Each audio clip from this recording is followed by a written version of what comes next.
mouse off the stop record button so I don't accidentally hit it. I know I said that every time, but I'm so paranoid about it. I mean, my mouse is currently hovering the leave call button, so Oh, I mean, arguably my mouse is fairly far away. So, all right. Uh, Howdy. Welcome to the Political Science Fiction Podcast. I am your host, Kyle. and I'm Cody. Yep, who's also your host. um, this is the show where we use speculative fiction to examine real world politics and talk about vague political theories, political science topics, and the like. Some history because they're sort of the same thing here.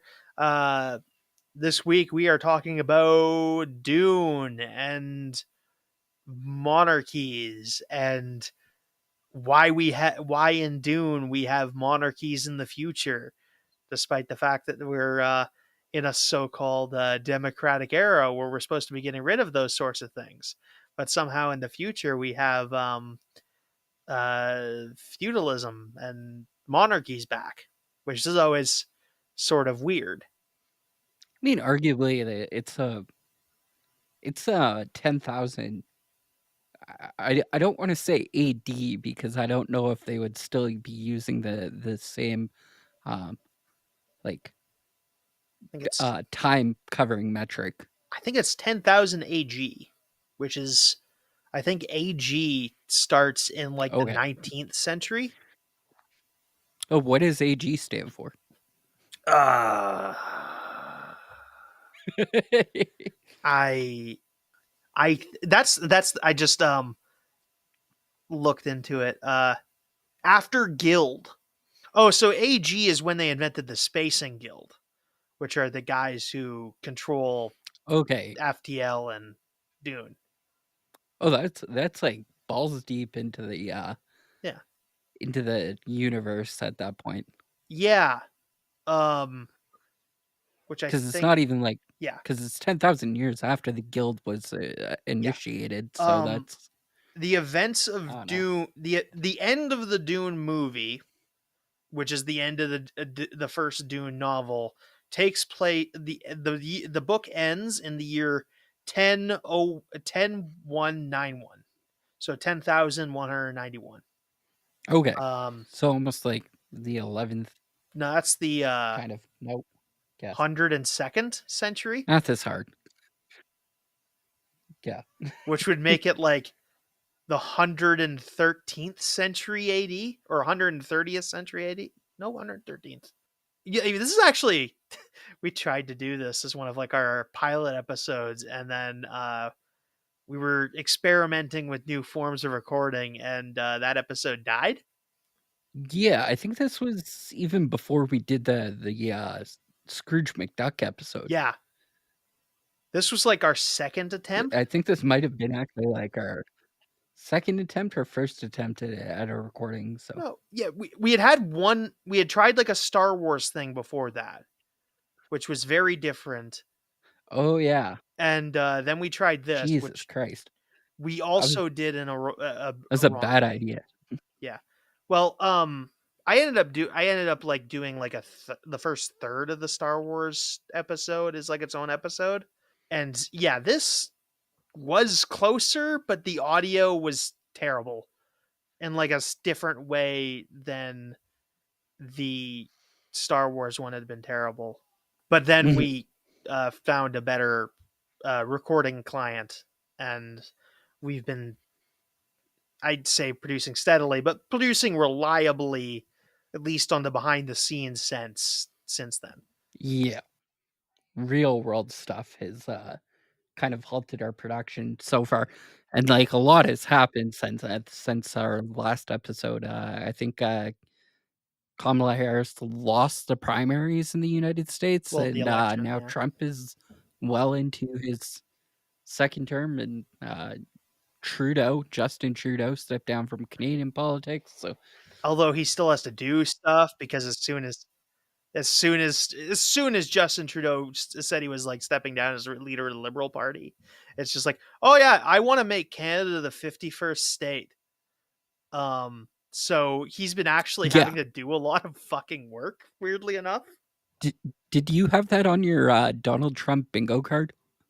Uh no, but it doesn't entirely surprise me. Yeah, well, I don't think it surprises anybody at this point. No, he had it's nice to know that we've now officially wiped our ass with the last trade agreement we agreed to do with them. Like the trade agreement we remade specifically to make him happy is something we're now wiping he's now wiping his ass with. I'm glad we did that.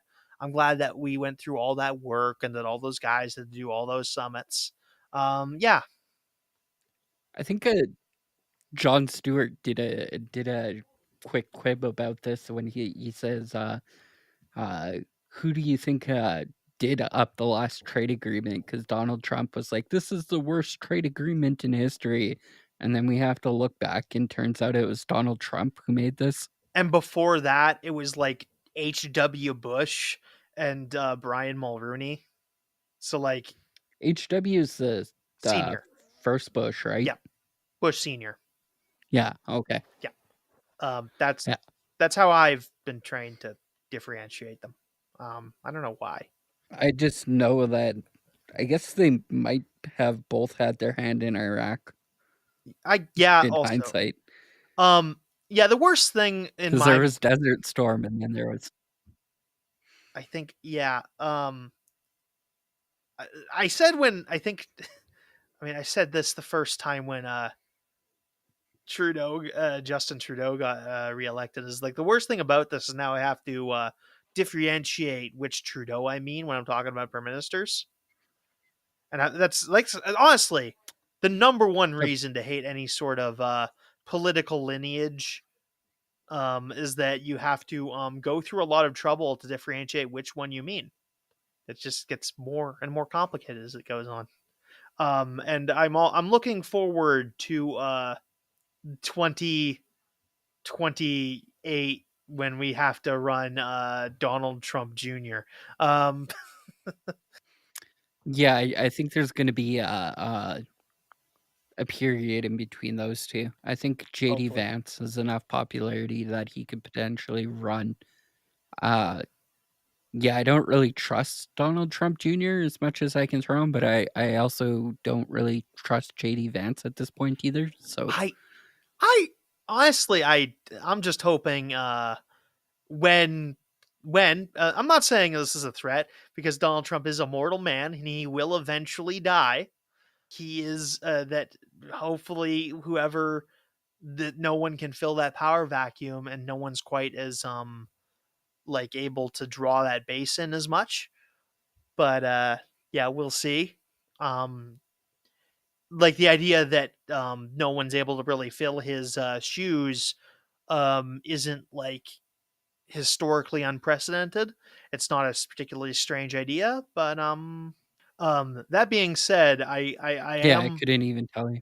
I am kind of my money. I'm hoping for JD Vance turning out to be some sort of Disney villain and saying that he wants to be president and has to JD Vance personally kills Donald Trump so that he can become vice president before, particularly, and this is important, before the year 2026. Because if JD Vance becomes president through illicit or regular means before the year 2026, that means he can only legally run once because they have a constitutional amendment in the United States that says the president can only run twice or be president for less than 10 and can only run twice provided when they run for that second term would not make, if they were to serve it out, make them serve as president for more than 10 years. This is a constitutional amendment that was introduced by the Republicans specifically because FDR like made American politics his bitch for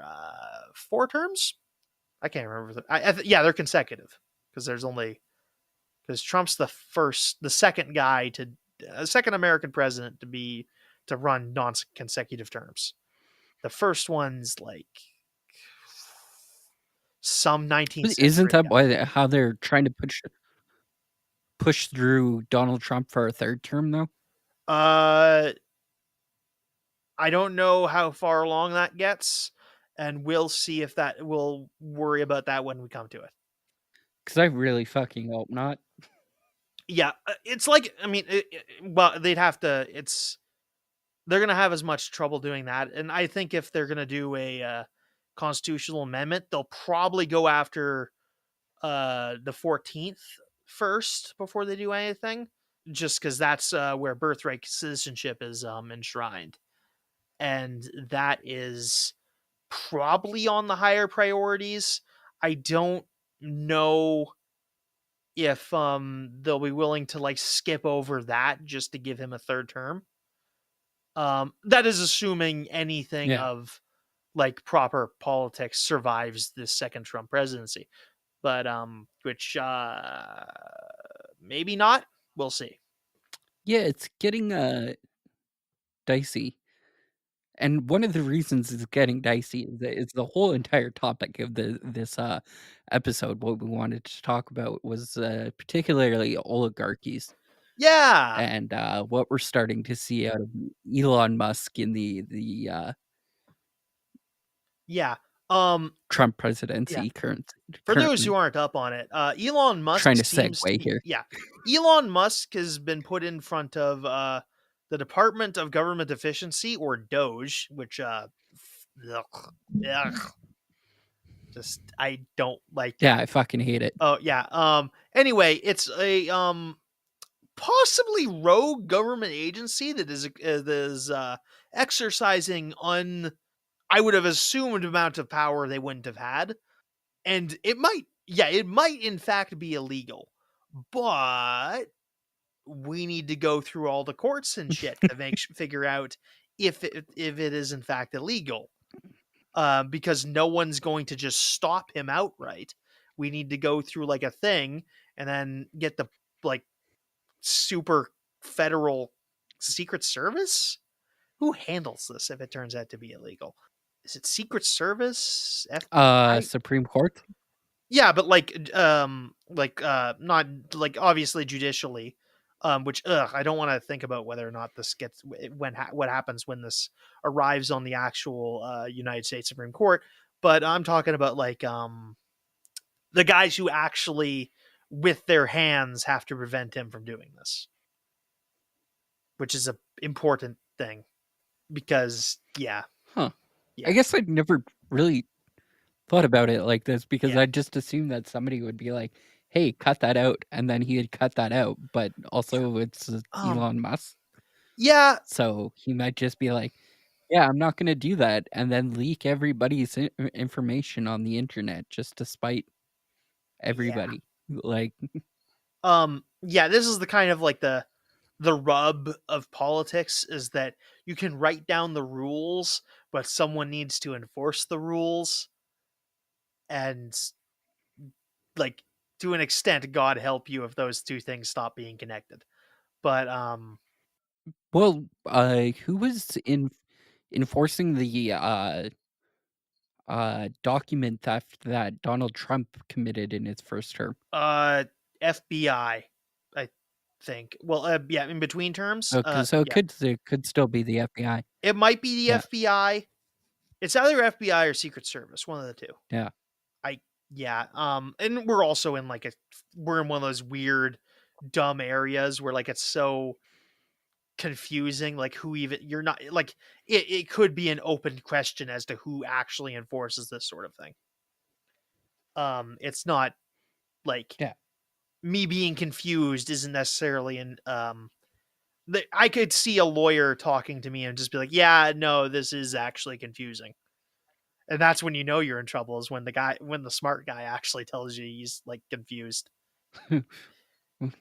We're in education and history, so, I mean, like, historically, we could talk about how this works, I do my best, but folks. we're also in completely Yeah. unprecedented territory. Um, I'll say this. I can educate you about it in, like, 3 years. Yeah. Yeah, like the motto of the podcast, I can explain to you what happened. I can't explain to you how it works. Fair enough. But yeah, I mean the law is like a potentially beautiful thing with a lot of complex minutia to it, which when it works good, it's kind of wonderful to behold. But occasionally, people just don't. Sometimes people are just like, nah, nope, nope. There's no. We're not doing that. No, I don't care I don't care that you say it's unconstitutional. We're just doing this. Like, yeah, Yeah. yeah. No, it's a thing. It's debatably why I'm not a lawyer. Just because I don't know how much I really in my heart of hearts just disrespect law as a concept. Anyway, so in Dune, it takes place in like the future, but the future is run by like monarchies, and they have dukes and emperors and princes and princesses and stuff. How's that happen? Is the question of the episode. I forgot how balls deep this goes into the monarchy. Yeah.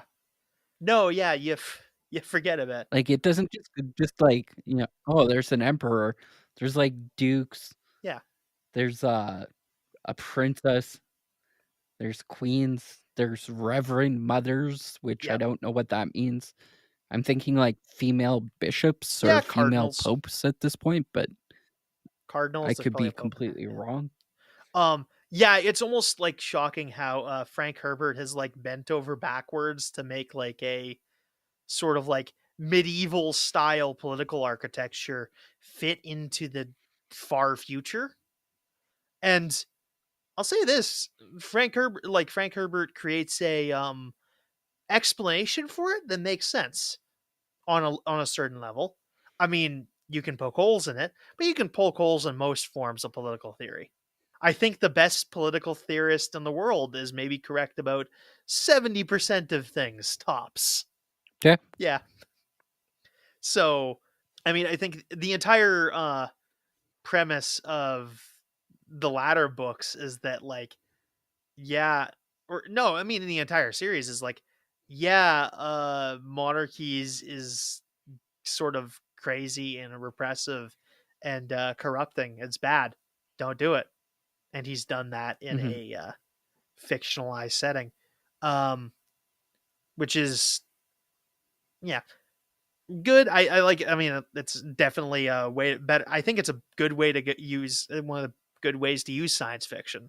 It's like say something more universal that you can apply to other situations and take lessons from it and use that to inform your views. Um, which is yeah one of the strengths of fiction and science fiction in particular.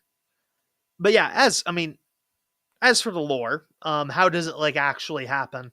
Yeah, I'm not. I don't know if this like Dune's not as thoroughly stretched out, like over explained as something like Star Wars or Star Trek. It's never. Yeah, Okay, fair enough. yeah. It's like it's deeply respected. Like people like there's a lot to love about Dune. There's a lot of depth to it, but no, it's not like explained to death like Star Trek and Star Wars are. Mostly because it's never been as popular. Obviously, deeply respected, but it's never like I think now is basically in a lot of ways the peak of its popularity with the like movies. But yeah, Not even in the 1970s. I mean, yeah, I mean, yeah, it's pretty big. I feel like I don't know the numbers on this. I don't know who's but like I think this is one of the big things. Like I think it's had resurgences, but I think in order like and I'm also like saying this in comparison to something like Star Wars. Like it's never been anywhere near as big as Star Wars. Well, I guess, I mean, ultimately, it got the green light for its movie in the 1970s. Yeah, 80s. and came out in 1976, but it never hit that same level of, like, Yeah, wide recognition as, Star Wars did, yeah. so Um, and Dune's a lot more of a. I mean, it's a novel, really good novel. I think a lot of the Frank Herbert books are good. I finished God Emperor of Dune over just in December, which is I really good book. Beautiful piece of literature, one of my favorites. Um, Mhm. but yeah, it's very it has a bit of adaptation syndrome. It's got like a lot. It's a very dense text, and a lot of it can't go to screen. Oh, yeah, definitely, go check out our Colin Cody's Cult Cinema Cast episode on the David Lynch's, 1986 Dune episode or whatever, if you really want, like, a understanding of why that movie kind of flopped. I think we talk about it fairly heavily in that, so Yeah, and Dune's always been like a very respected novel. I think from day one, I think it had to share its Hugo that year, which is the big science fiction novel awards. It had to share its Hugo the year it was, but that other book is like very forgotten. Um, which is probably if you're if you're the right kind of nerd, you're getting mad at me about that saying that. But Dune is like definitely probably one of the biggest science fiction novels to ever be written, which makes it like not even anywhere near as big a biggest franchise as Star Wars. There's only so much you can do off the back of a novel in the 20th and 21st centuries. And this is all like being very capitalistic about this.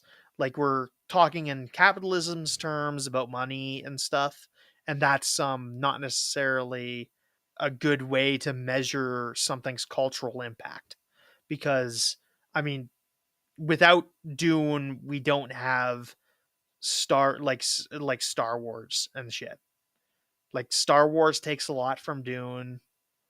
Um, yeah, it's it's just like it's like unbelievably I think influential. But yeah, I brought this up in the, David Lynch episode or Colin Cody's Cult Cinema Cast episode, but, like, Dune actually introduced the idea of sandworms into, like, sci-fi. Like, prior to that, there was just never any, like, any form of, like, giant space worms, which also, like, uh, you can see in Star Trek or Star Wars for the first time, or not in Star Wars for the first time. In one of the Star Wars episodes, there's a space Empire. worm in it too. Yep. There's also spice. I think is one of his things.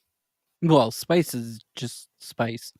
But yeah, it's like a mind altering thing. Like when you actually when you read like this when Star Wars does explain what spice is in Star Wars, it's the Dune spice. It does very similar stuff.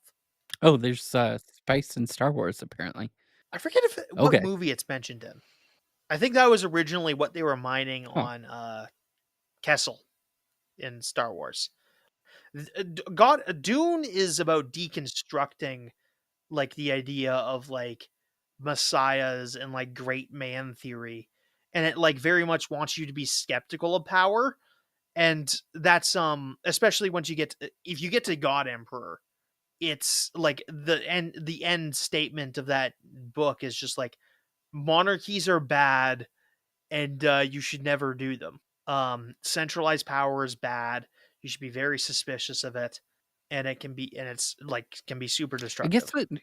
that like, I'm starting to draw a little bit more parallels because I recently watched, the, Wheel of Time on Amazon Prime, and it was really good. And I think that might be kind of where they're going with it, but, I'm not 100% sure. Couldn't tell you. It's, I think there's only 2 seasons so far. Yeah. Yeah. No, I always thought the Wheel of Time books looked good, but I've never picked any of them up. Which Well, Robert Patterson or nope, Jordan? not Robert Patterson. That's a complete No, yep, completely different I think it's author. Jourdain. Um, Jordan Peterson, No, Robert Jourdain. regardless, the like really highly praised. Same with Brooks, like Terry Brooks.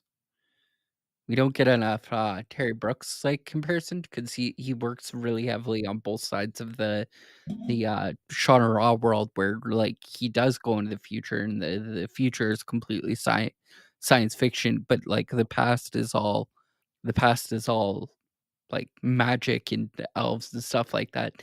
And like the Chronicles of Shannara Raw was like really well done, but ultimately we never see any of it because like the only thing that we got out of it was like the uh TV series that was like released on like I want to say Fox or something.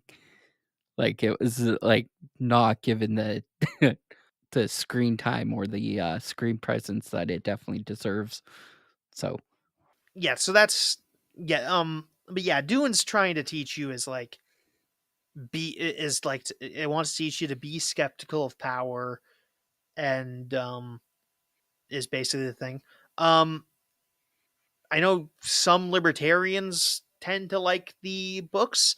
I know some of them are like especially big fans of God Emperor, but I mean also leftists like the books, and I mean yeah, it's like anything. Everyone likes the books.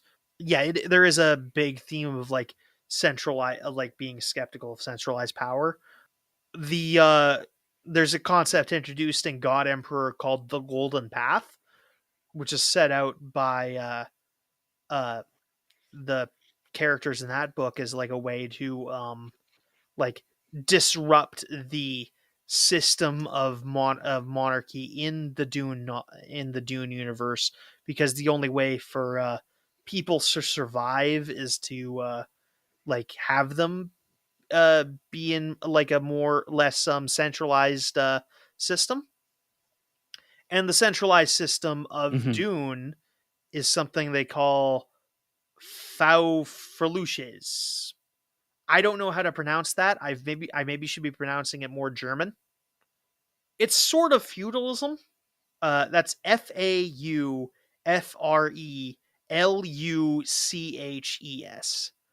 Faufreluches. Faufreluches. I don't know. I'm too English for this.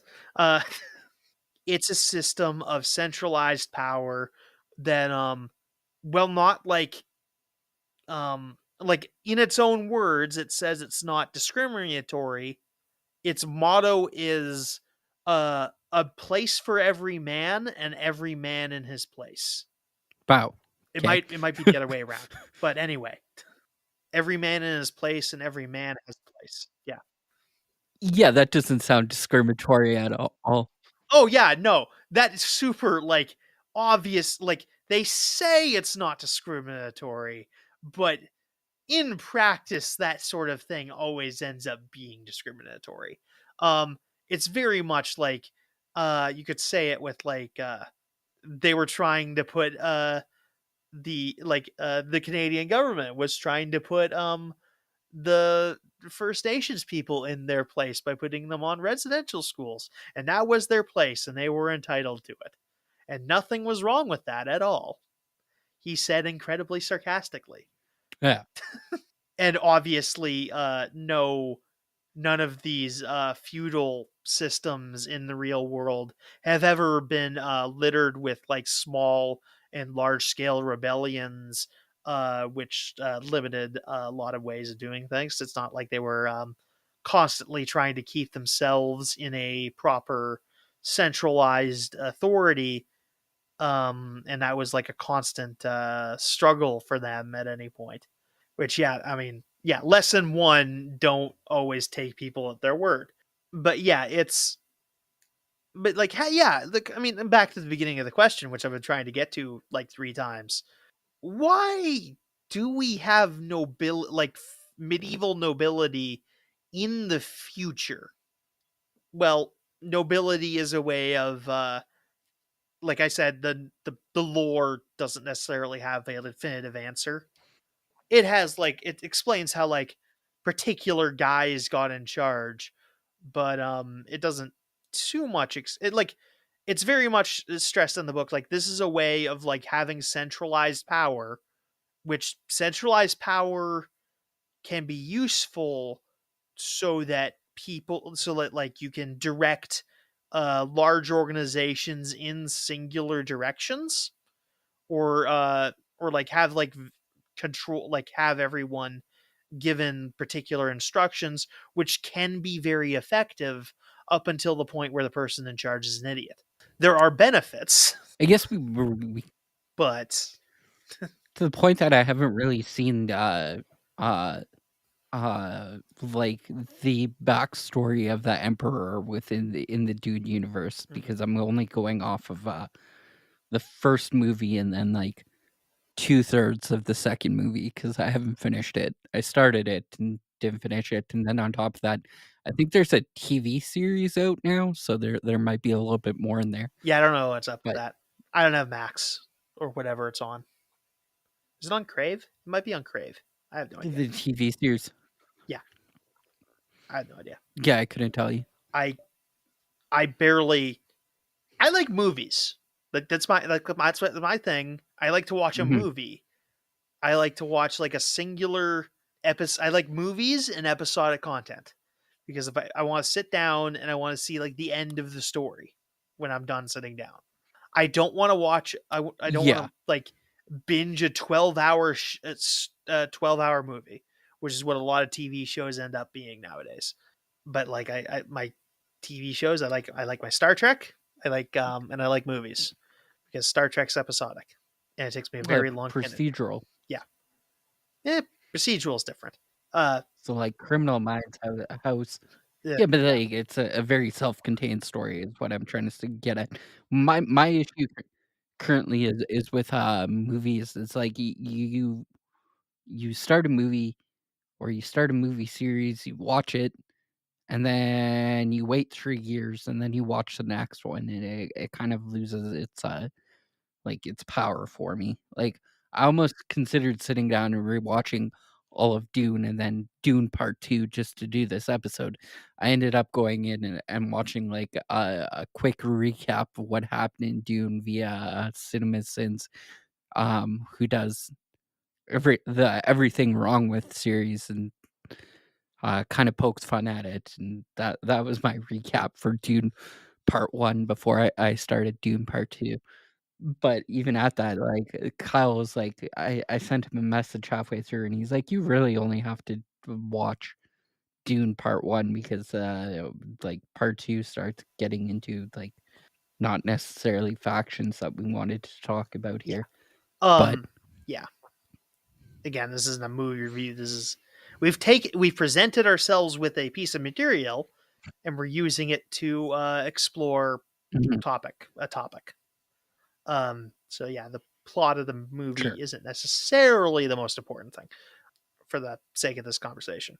But yeah. What, in our universe of, like, currently what I would call, crony capitalism, which basically means that, we are kind of still being held to account or, held together by politicians voting on the bigger interests of, like, corporations currently. Like, what level of crony capitalism would we currently be in the feudal, like, Um so yeah, world? so there are like a lot of yeah, we'll go to like the billionaire resurgence part of the notes here.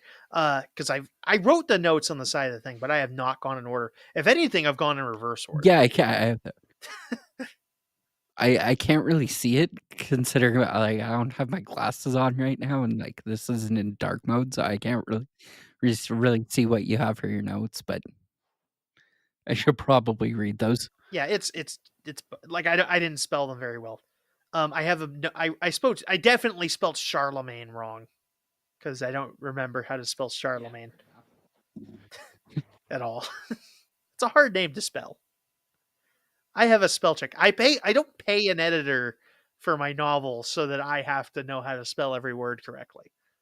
Anyway, I think like there are always these articles from very rich people or even moderately rich people that say we should just be their little feudal servants.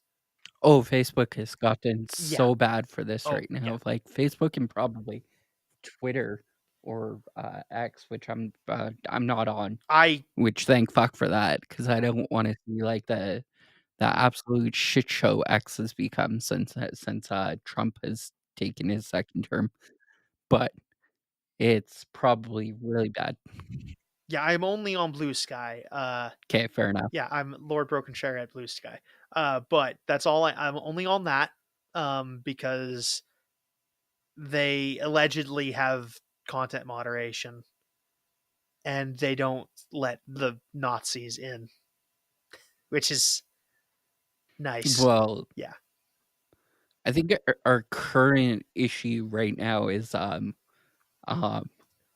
AI bots, which is, like, Also, completely yeah, hilarious, on Facebook because, like, they throw up like, an AI picture, and it's all, like, these rather really old people or, like, really dead accounts, but they're all, like, really old Republicans, so it's kind of funny to troll them. Um, there was an AI generated post that was talking about, the army recently, which people on the right apparently can't do 2 things at once because they're talking about, like, "Why do we have Pride Month when there is no Army Appreciation Month?" or something stupid like this. But, like, if you did 2 seconds on Google, you'd know that there was actually 2 months of Army Appreciation Month. Anyway, so I get in there and I write underneath it, "If the Army gets 2 months, then we should get 2 months of Pride." Um And the amount of Republicans coming to yell at me about that was, like, insane. there are definitely like even like like anything more involved veteran holidays. Like Mhm. Pride month isn't like day like a march of like a pride march, like a rainbow march every day. It's like the yeah, this is the month in which we do stuff, or in which the pride does stuff. Yeah, and I think there's, like, a lot of arguments to be had within the whole, like, pride debate, and it's like, well, if you're against, like, pride, then you're probably against what, like, a lot of people who are against pride are against, which is, like, the corporatization of pride where, like, commercials are, like, targeted or like, whatever, but that's, like, corporations trying to co-opt something to be able to sell products, and I think anybody who dislikes Pride really, like, dislikes the showiness of it, I guess, Yeah, like. which I mean, yeah, those people need to generally get. Anyway, billionaire resurgence of we're gonna get it back to this. Uh, yeah, there are like every so often there are like think pieces from very rich people about how we should bring back feudalism. Basically, they never say bring back feudalism except when they do. But it's a lot of bringing back company towns, bringing back I think I saw an article like someone was putting out an article the other day about like a oh you should we should let workers live at the office, like that's a thing we're being let to do. Yeah, you're letting us live at the office, Mhm. not you're making us. And I'll say what I said to that thread. Don't let your boss own your house. Just if yeah, if you have anything to say about it, like maybe like some of them I'm sure are nice enough people, but don't as a rule trust your boss with the keys to your house. It's just a bad call because if I are you, you're gonna lose the house. And that's why company Yeah, towns. I don't know if they're not allowed anymore, but that's why we don't want to do them. I think they're outlawed in certain Yeah, places, but I think, Amazon a couple years back was trying to push for this type of ordeal, like, a company, a store company store, I think is what they were trying to go for, but it was, generally just gross. I mean, with Mr. Luther, who is CEO at Amazon. Yeah, I will say to him, Superman wouldn't want me to take shit from like real life Lex Luthor, so I won't because yeah, Yeah. yeah. I look, man. If you don't, and also Jeff, if you don't want to be compared to Lex Luthor, you shouldn't have paid for 2 shows about evil Superman. Just saying. That's something that Lex Luthor would obviously do, you bald bastard. Anyway. We d You also recently brought out another fact that I wanted to talk about, but, like, I haven't been paying attention to how closely Trump's, like, executive orders currently have been, like, playing into the Project 2025, like, agenda that, like, conservative think tanks put out, but, like, apparently it's, like, very, very close, like, even though he disavowed it, like, last year, he's like, "Oh, don't worry about Project 2025, I won't do anything about that. That's not me, that's somebody else." And then, like, all of a sudden, I look at it, and it's, like, word for word almost Project Oh yeah. 2025, No, so the guy who manufactured it is like is now a member of the federal government. They just affirmed him yesterday at the time of recording. okay, fair enough. Yeah. No, Gross. yeah, no, you can't trust anything these motherfuckers say for a minute. I mean, yeah. So if you're trying to, like, get it ahead in the United States, get ahead of the politics in the United States, definitely go read Project 2025. You'll probably wanna shoot yourself by the end of it, but, like, you'll be ahead of what the Republicans are trying to, uh, get behind currently.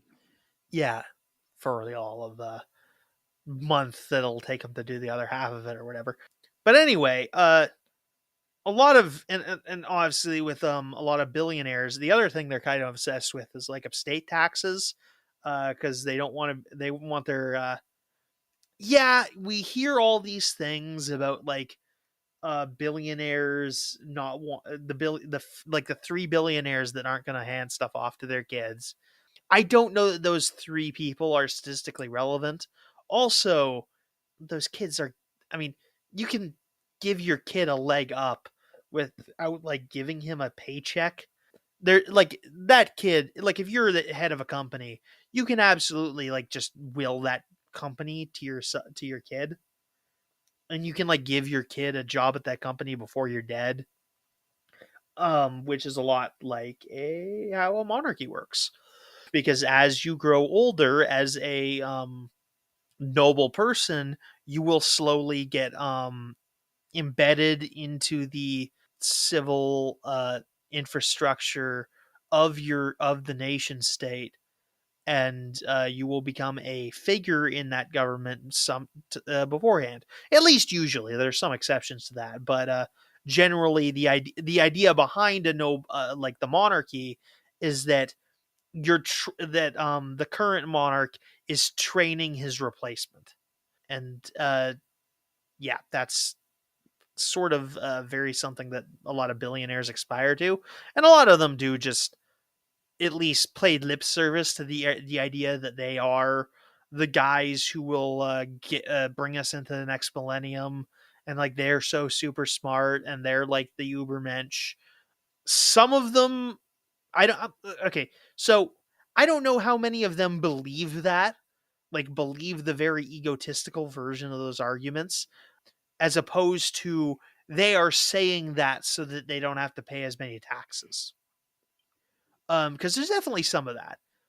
You can see this a lot with something a lot of rich people are a big fan of is effective altruism, which is the idea that well, initially it was the idea that you can do things to be more effective with your altruism, like instead of like paying for a bunch of doctors, you're paying for vaccines, and that will prevent more diseases, and that your money will go farther to like improving the world through your charitable efforts.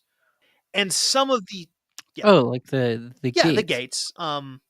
Although I think like who who now have, like so many, like, QAnon, like, threads about them currently, and, like, a lot of, tinfoil hat people shouting from their rooftops that they're, uh, trying to kill people off via vaccines. Yeah, almost not so much that, but like people like that's just an example. You could also say like providing uh George Soros. yeah, yeah, this is more I mean, this is honestly effective altruism like as I'm saying, effective altruism has been largely taken up by a lot of Musk figures, honestly, who are saying that like okay, we need beyond like this obvious stuff, we need to be prepared for the threats of the future, like AI and like I guess the heat death of the universe and stuff like that. And the only way we can do that is by create like financing like our smartest individuals and letting them have unfettered power to pursue their goals, and then they'll be able to prevent these far future apocalyptic scenarios. Which, Oh, like giving your social insurance number to a bunch of yeah, 22-year-olds so that they can fix the government. yeah, Okay. something like that. Yeah, it's become like there's some roots in effective altruism that aren't entirely fucking nonsense, but it's become this sort of ultra libertarian thing for a lot of, or at least like there's a lot of ultra libertarians who are putting a lot of money into this particular interpretation of the idea. So yeah, and they're essentially like, okay, we need to create these little dynasties of like the smartest people on earth, and like I, as a really smart rich person, will like put in a lot of effort to train my children to be just as smart and excellent as I am. Which, okay, I'm gonna say this delicately. This entire this as like the monarchies, this sort of thing. It always depends on like how good of a parent you are. And it's not really up to you as a parent to say how good a parent you are. Like honestly, yeah, Yeah. like the results of how good a parent you are going to be demonstrated when you're like in your mid 30s, when like your kid is found like whether or not your child has created something stable for themselves, and whether or not they're happy. There's a lot of different metrics to explain their success, but it's not really up to whether or not you're following a particular code. There have been like individuals who have like because and they all fucking think they're the first person to come up with this, that they're the first person to come up with like, oh, I'm going to raise my child with like a very particular lineup of stratagem to make them like really good at stuff. Or even like I think there's like a football coach who like who like raised his kids to be just as good as football players as him. That sort of thing, some children take to it. I will freely admit to that. Some children will take to it. Yeah, Others will not, and you have no way of predicting whether which way it'll go. sure. The Mufasa paradigm. Yeah. Um like when you bring a child into this earth, you don't know what that child will turn out to be. You don't know whether like that person will click with your parenting style or not. Some will, some won't. And like you do see like the examples in the monarchies of like not just like yeah, some kids handle it. Some kids like they really just don't want the responsibilities, so they just use the position because like they use it as a party thing. Like they use it to like give themselves Mhm. big parties and use it to like indulge because they don't really want to be doing the job. It's just that like you presented them with like a golden goose, which they'd be stupid not to take care of, or at least vaguely take care of. And if the kid isn't genuinely invested in taking care of the golden goose, he's just going to feed it like cheap feed, and it's going to still lay golden eggs, even if the golden eggs aren't like filled with other golden geese. It's just, yeah.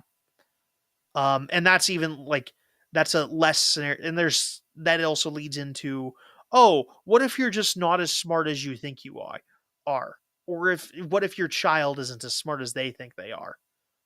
Like this is if you seek someone's monument, look around them, and you won't know what the monument looks like until after they've done some things. And yeah, Yeah. that's kind of the job of historians. It's Yeah, really just nepotism. or like to like look at the facts and decide whether or not you did a good job. It's not really up to you to decide whether you did a good job or not. Like you try, but that's all there is to it. It's for others to judge. It's not. Yeah, Sure. I guess one more note is like I think like the idea of the billionaires wanting to make like bring back feudalism. I think that is maybe just a reinvention. I think there's probably some good examples, like a good case to be make that like this is how the entire institution got started in the first place.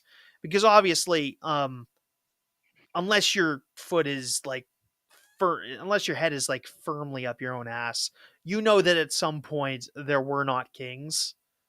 Like the kings had to start somewhere, and my guess, like you can't really know who was the first king. I think that's probably beyond the abilities of like any archaeologist or historian. It's you're going so far back. We're like, yeah, how do we Yeah, go ahead. yeah, like, we could say who was the first king, but we couldn't say who was the first, like, person in charge. Yeah. Um like you're going so into the bones of the history of humanity that like you can't find like the origins of it. And this is Sure. like a weakness of the subject is like we really don't strictly know how a lot of civilization starts. We have theories. Obviously part of the answer is like agriculture, but there's other stuff involved. Yes. And on to agriculture. Some like agriculture in the old days is like something that requires a lot of people and a lot of direction. And to get good at it, it requires like a lot of like really specialized knowledge of like being able to predict seasons and whatnot, which are very like it took us probably a long time to like really have a handle on it. And it's so like you're looking at the stars and like deciphering like when one of them's coming close enough that like oh if when this star is in this position that means spring's only so far away. And that's just like a level of that's a skill that you can't teach to everybody. You can't teach to everybody all those skills, and really you don't need to. You just need like a handful of people that know that. And if you want and a good way to do, and if you you know how to do it, maybe those people like start to look up to you, and you become like their leader because you know when to plant the seeds and you know when to not like harvest and when's a good time of that. And I think this is kind of I think we see a bit of this in like ancient Egypt where like the king is a guy directing like a large amount of people, and like the priesthood is like directing all these people because they are able to predict when certain things are able to happen and are able to direct these large agriculture operations where everything's getting done by hand, and that gives them a level of respect among the larger population. And at some point, some of those people that are doing that have decided that they're going to lie and say that they are related to gods and that they are godlike. Some of them, to an extent, definitely believe it because they're looking. Because yeah, nowadays when you say, "Oh, I'm looking into the stars to tell the future," it sounds silly, but you can sort of do that. you can use it to tell the seasons when the seasons are coming, which are in the future. And yeah, so at certain points it becomes like, oh, we're associating these people who have this really specialized knowledge and are able, and like by necessity having to fill a leadership role, are like being claimed to be godlike, and that closer to the gods. And it's the negative thirds, it's the negative 10th century, and like you don't, like, maybe, like you don't know, like it, like the you like you don't you're a 10th, you're a negative 10th century peasant, you don't know anything. Like the universe is like like everything around you is deeply mysterious, and like gravity, no, you don't know about that. Disease, you don't know about that. You don't know what's causing any of it. And this one guy has like one iota of understanding of like stuff that's going to happen next. And when he's wrong, is it because he's wrong? Or is it because the larger people haven't succeeded? Is it because they're not following their god king closely enough? Yeah, it's I think that harpens down to, like, I think, and like, if you were to go into the past right now and, like, you're not allowed to, like, reveal that you're a time traveler, like, how fast do you rise to the ranks of being, like, the most revered man in the world at that point? And that is gonna be done through science, and that's gonna be done through, like, a deeper understanding of, like, the basic mechanics of the world prior to, like, deep-seated knowledge of, like, inner workings later on. yeah, and Because if you go into the future now and you just, like, start doing, like, advanced mathematics, people are just gonna look at you like you're fucking insane. But if you, like, start breaking down, like, germ cycles or, like, crop rotation cycles, like, you're gonna see such bigger advancements than you are, like, trying to invent the car right now or something. yeah, it's so, I think like some people, like I think the unit, like you can't, it's really like this is what you need, like getting into the mindset of these ancient peoples is staggering. That like the greatest minds of the universe are going to be like, hey, is the earth maybe round? If we look at this post in Alexandria and this post in Thebes, they go at different angles, but it's the same time of day. Does that mean that the earth is sitting on a curve? Maybe? If I put a Yeah. if I put a crown in the body of water, can I measure the water to like discover how heavy the crown is? Like this is like these are the greatest minds of their time making these decisions. Um yeah. Mhm. So yeah, after when this sort of process seems to take place, and like again, this process isn't happening everywhere all the time all at once. There's a few places where this is happening, and like other places where it's not. Um, and there's certainly a case to be made. Then the places where it does happen, that gives you access to a large amount of power, because you don't just need to direct your highly centralized authority in order to create a good crop system. Because at a point, I mean, how much can you do? You're going to make the best crops you can. Maybe you direct that into a military force in the seasons where you're not where you're not harvesting, and you can go defeat the neighbors across the way and take more of their stuff, and unite them under your banner, and to create a stronger state still. And if I get more power, that means if I get more people under my control, that means I can do more powerful things. um of course, the back end of this is eventually you're only so smart. Like you need other people to have other ideas because you're never going to come up with all of them on your own. But if other people are coming up with Sure. good ideas, well, maybe they should be in charge.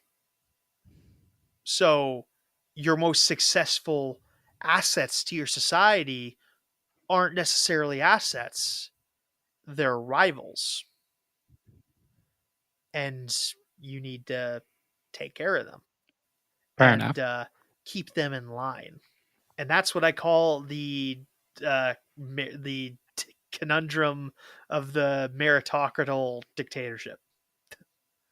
I need a better word for that. That's very long-winded. It's also obviously the person with the military force is going to be the most powerful. Yeah, I think I've mentioned this before. Like to a certain point, Way more powerful than the gardener, yeah, I and like I've guess. said this before. I think I gave you an example in another episode about like, okay, if I hand you a gun and tell you to bring me $50 by the end of the day, you can probably bring me that $50.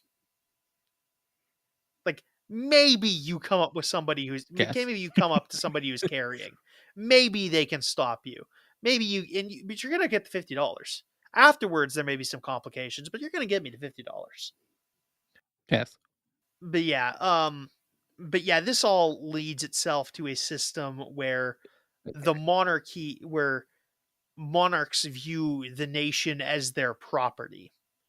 They always talk about them doing this for the good of the nation, but you definitely see signs that like of the state of this where like, oh yeah, no, we're his property, and that's all there is to it. Because other things don't make sense. Because like, yeah, it makes sense that that guy who has that new idea gets to be like a member of your inner circle, a member of the government to like help you do new complicated things. But if you're if on one hand, well, actually, I'm the best one to be in charge of this place. So if you don't want me to be in charge of this place, then you're bad for this place. Also, on the other hand, well, the point of this is to enrich me. So to let you in on the deal would not enrich me. So we're not going to let you in on the deal.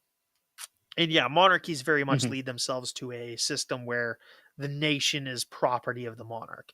And we very much see like a good example of this in with Charlemagne, who how much do you know about Charlemagne? I vaguely know the name. Okay, so he's Uh, the first Charlemagne. Charlemagne. Uh he is nope, Charlemagne. Charlemagne. Timothy No, Charlemagne. not not no, Charlemagne's the first name. Uh, so Charlemagne Okay. is the first real figure of the Middle Ages, in my point of view. Some historians might gawk at that, but there's a point to be made. Um, so Charlemagne is where you get the origins of Italy, Germany, France, Holy Roman Empire. He's like the first big European guy to emerge after the fall of the Roman Empire, or like Western European guy rather. So like he's a big guy. He's a big deal. He conquers like a big chunk of land in like essentially the central, what we call probably Central Europe. Uh good chunks of Italy, France, and Germany, essentially. Um and he's eventually the Pope proclaims that he is emperor. Now when he dies, he doesn't do the thing you normally expect where you hand off the entire kingdom to your firstborn relative. He's going by a more like feudal thing where like each of his children receive a third of the kingdom. So we get this yeah, Okay. we get the first big European I can empire. kind of see where this is Yeah, going. he makes the first big European empire, and when he dies it is split into three. And those people eventually become like Sure. the kings of France and Germany. and bits of Italy. Yeah, that's a thing that doesn't make a lot of sense unless the empire is not like a thing unto itself and is a thing that is a property of the monarch. Because yeah, it makes perfect sense that you'd split like your personal wealth three ways between your three sons. It doesn't make any sense to Mhm. break up your big company between three sons, because then the company is now Okay. three tiny weak companies who are going to like cannibalize each other. Which is why eventually you need to counterbalance the idea that the nation is the monarch's property with the idea that the nation is a good unto itself. So this is why we end up going back to oh, the monarchy goes to a descendant of the king, which is something that What happened to was it Charlemagne's children's children? yeah, they're like they're just like their descent they become like again this is literally like where we get France and Germany from. Like one of his Yeah, but did France and Germany never try and, like, reunify under, no, like that's the thing they kind of don't like. I mean, in a matter of speaking, um they try to like, they try to reunify in Charlemagne's they try to children's reunify in the sense that like 3 I children. am going to hold a gun to your chest and reunify your wallet with my wallet. Okay, fair Yeah. enough. Um yeah, I'm just like I'm trying to figure out, like, the division eventually, like, Charlemagne's children's were like, just fine with splitting up the whole country and only getting a third of it? Or, like, was it, like, 10 years passed and all of a sudden it's, like, World War a III bit. Yeah. or World War Zero, I Yeah, guess, at they that did point? fight. Um, obviously, Okay. I think Germany and yeah, France and Germany literally will like have on and off conflicts for the next 1,000 years. Um, but yeah, but yeah, this is just how you. None of them are like immediately reach the ranks of Charlemagne. Those guys will eventually expand in different directions, take a bit from each other again, and become their own thing. But yeah, it's not a very effective way of doing things if you want to like create a large nation state. And yeah, and this is one of the big flaws of monarchy is that like you need to have like it's one of the flaws but one of the advantages where like oh if you have a monarchy you can just send the power onto like that guy's son and you get to keep doing what you're doing. But if you don't have a son or your son's an idiot, you won't keep doing what you're doing and things will get worse. Or like there was a video I was watching recently of like, a person destroying one of the British prime minister's paintings.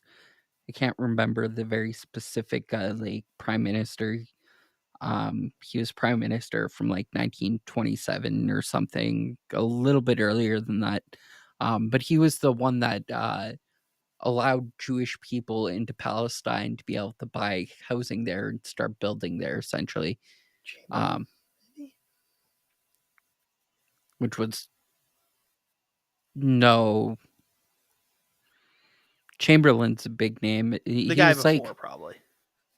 I think prior to World War yeah, prior to World War One or just after Okay. World It would War have been One. just after, I think. And he didn't do this while he was prime minister. He did it, later on. He signed papers for it and something like that, but it's like he just gave away the land, which wasn't, like, necessarily his to give at all. Like, somebody already lived there. Yeah, this is also just a side factor of like this. I mean, this is the way in like colonial mindset descends from the uh monarchical mindset, where like the territory owned within is the property of the state, and if you have to send somebody packing in order to exercise your power over it, the people are free, the land is not. So you send it to where you need to send it. And like you do have examples of just like feudal kingdoms where like a guy will win a Or I war. guess, like, Trump currently trying to, Yeah, yeah. Um, kick people out of Palestine currently to build a resort.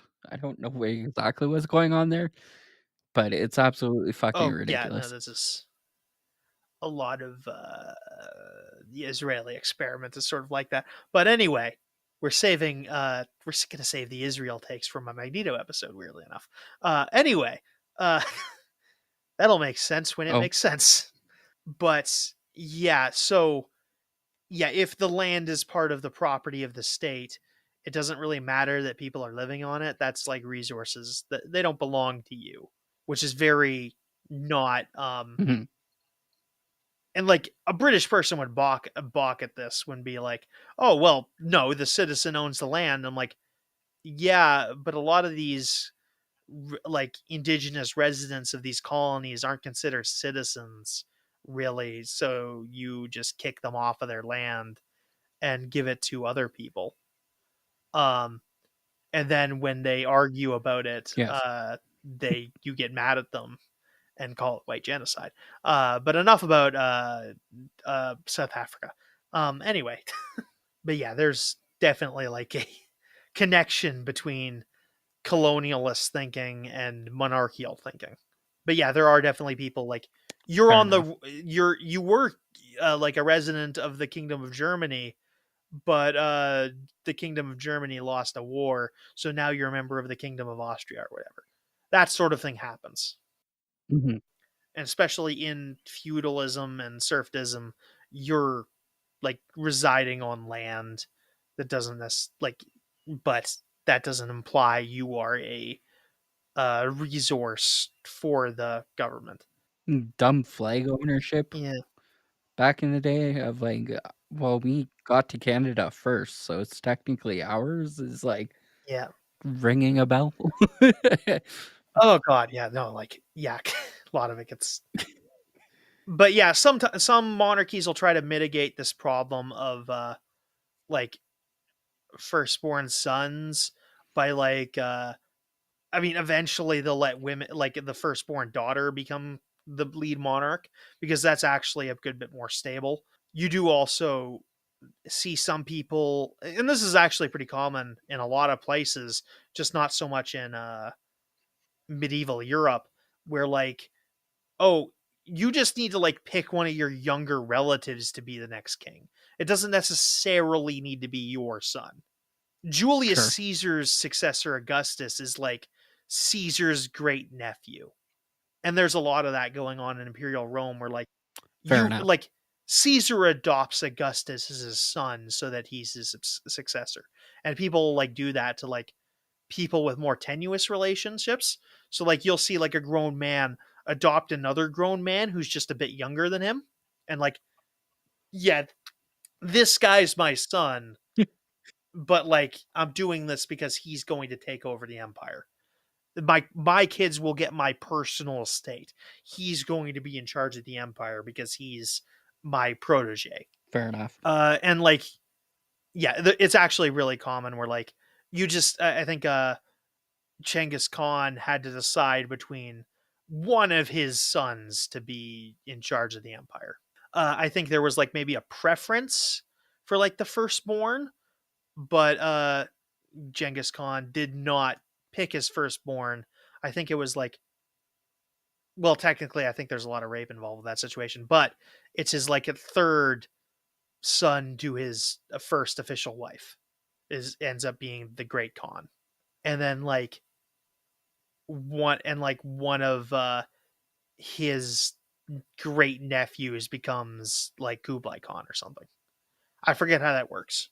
I guess, ultimately, Dune is in, like, a very particularly, like, different mindset of the world because it's like, he who controls the spice controls the universe, really. So, like, the empire is kind of a figurehead at that point, but, like, these families that are currently in, like, big conflicts of interest are like, almost more powerful than the Empire if they control the spice, technically. It would be the equivalent of, like, he who controls, the oil currently would be the equivalent, controls, like, the world, which isn't necessarily not true considering, like, the wealth disparity between, like, Saudi Arabia countries and, like, the people who control the Saudi Arabia countries is, like, super insane, but even, like, by our standards, like, they might be some of the richest oligarchs in the world, and I mean, Russia is probably kind of in the similar boat. Oh, and this reminds me of Dune actually is a firstborn son, where apparently women can't inherit directly inherit their own property.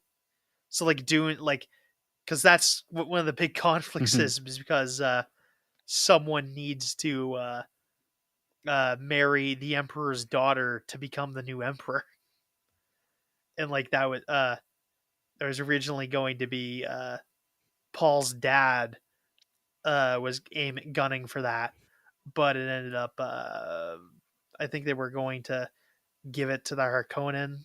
But yeah, no, the Emperor of Dune cannot inherit through a woman cannot become Emperor of the Dune universe. It's super. Yeah, that's an interesting other thing I thought of. And, yeah, I guess ultimately, like, it takes one bad lineage to kinda Yep, really fuck that up. yep, it is. Like, one guy just has all women, like, children, and then what happens? Like, who does it go to a brother Yeah, at in that point? Dune's case, one of the dukes has to marry in, and that duke will become like emperor eventually. Um, yeah, Sitting emperor. yeah, I mean, actually, literal emperor. Because yeah, and this was also like an issue, this entire conundrum drove like Henry VIII literally nuts. I mean, I think this is why he killed three of his wives, is because he couldn't like, I need a son or else the entire country is going to collapse. So I'm going to now behave like a lunatic because I am very stressed out if it's the situation. And I think that's why they're able, why his sixth wife is able to talk him into, hey, maybe women should be able to inherit the throne if there's no male heir. And he ends up being like, yeah, yeah, Yeah. I think that's a good idea. Catherine, I think was her name. You know, this can be a problem. And at that point, yeah, if there's literally no heir, it just becomes like a huge succession crisis. And those are not unfamiliar to continental Europe. Mhm. Um, anything else? No, I think we've literally exasperated every single conversation on Yeah. this topic. Mm. Yeah. So, yeah, basically the point of this is that monarchies, yeah, it kind of makes sense that if you're looking through centralized power, then a monarchy will develop because monarchies are a way of like maintaining personal wealth and like granting more power so that Yes. they can maintain wealth. But yeah, Dune's fun. I like Dune. Yeah, I'm definitely enjoying it. I've been watching a lot of movies to kind of distract myself from, like, doom scrolling via Facebook or, like, YouTube, so there's been a couple of times where I'm like, I need to, like, distract myself, and, like, Dude's been really good for it, but it's also yeah, I can draw parallels, so I need something a little bit, I don't know, stupider, if you get my drift. Yeah, Like, no, I get it. I think after this, I'm gonna go watch, The Dark Knight Yeah, that's fair. because I I re-downloaded all of, Christopher Nolan's, and after that, I think I'm gonna watch The Matrix for the first Ooh. time ever. Yeah, all So, the Matrix movies are good. Don't listen to anyone else. All the Matrix movies are good. Yeah, anyone who okay. tells you the Matrix sequels are bad are wrong. All the Matrix movies are good. Was it never intended to be like, series, and then all of a sudden, like, the movie was supposed to be a standalone and Um, I don't. I mean, obvious. Like like obviously all the movies are perfect. Or at least good. And I don't really understand the complaints about the later sequels, but I think someone felt there was like too much action in the second two. Also, the Matrix 2 and 3 are Okay, fair enough. one movie. They're basically just split right down. Yeah, that actually makes a Yeah, lot they're of released sense year and year. 'cause it's like the I was looking into it and I'm like, "What? Why the fuck?" Yeah. No, thank God. More movies should do that. I hate it when like a movie wants to like wait 2 years to release its part two. Super annoying. Yeah. Yeah. Yeah, no, it's taking forever to get that new Spider-Man movie. But anyway. No, I've also been enjoying movies. I watched a bunch of Bela Lugosi movies. I watched Alien Romulus, which was fun. It turns out Ridley Scott wasn't directing it, so it was I good. have like I didn't actually like I've watched the first Alien Yep. movie and I did that like 2 months Yeah. ago. So, I'd say you only really need to watch I don't know where to start. I think you really only need to watch the first one, Aliens, and then Alien Romulus. I think if you those are the only three good ones, I'd say. What about Prometheus? People like it, I don't. Yeah, Okay. though I'm the Ridley Scott hater. Yeah, and Yes. like Aliens, like as far as I'm concerned, is like one of two really good Ridley Scott movies. Yeah, no, I did Yeah. that. I watched Talladega Nights again. I recently rewatched Get Hard, which is also what's Will Ferrell, Yeah, so I yeah, no, I did that. I've been watching a lot of Sherlock Holmes. which Different one? adaptations, usually older ones. I've been watching like Okay, fair enough. the '50s TV show, which is great. I've only watched the Cumberbatch version Yeah, I don't know. It doesn't seem as fun. and also the Robert Downey Jr. version. It was all right. And apparently there's a new TV series called Watson that just came out that was supposed to be very good. But I can see people getting very angry about I it. don't know. The charm of those series for me is like them putting like like like Watson and Sherlock Holmes being like make it chirping at each other and like being clever, and like Holmes being like making fun of Watson and whatnot, and Watson just being like frustrated at Holmes, and them just being like roommates in quotes, because yeah, no, this is Yeah. this is the '50s where they didn't need to like give Watson some fake wife in order to make sure that they weren't gay. Yeah, Yeah, no. fair enough. Although there's one funny episode because this the original's in black and white, and they do an episode called the Red-Headed League, in which one guy was Mhm. recruited to a redheaded league because he has such luxurious red hair, and I'm like, does he? It's black and white. I can't tell. Fair enough. Anyway, we're either gonna do something about this, or maybe we're gonna do a zombie podcast, a living zombie about White Zombie. Maybe we'll see.